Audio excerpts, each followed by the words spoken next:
Extra marital affairs কখনোই এমনি এমনি হয় না। অনেকেই মনে করে এটা কেবল কিছুটা ফিজিক্যাল নিডস আর একটা ইমোশনাল অ্যাট্রাকশনের জন্যই, কিন্তু আসলে এর পেছনে কারণটা অনেক গভীর।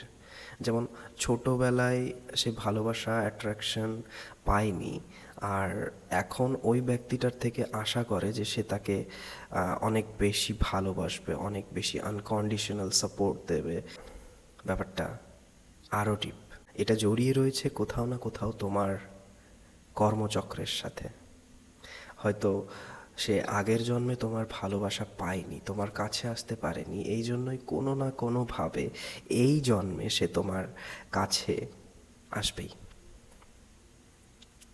হয়তো এক্সট্রা অ্যাফেয়ার্স হিসাবে, কিংবা হতে পারে তোমার সন্তান, মেয়ে হিসাবে, যাকে তুমি আনকন্ডিশনালি ভালোবাসতে বাধ্য।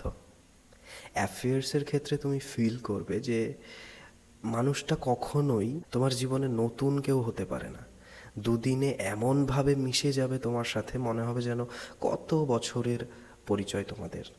আবার কিছু দিন বাদেই এমনভাবে উধাও হয়ে যাবে যেন সে কখনো সেখানে ছিলই না। তো এটাই হলো আমাদের কর্মচক্র। আর এটা থেকে তুমি যত দিন না পর্যন্ত বেরিয়ে আসতে পারবে, বারবার তোমার সাথে এটা রিপিট হবেই।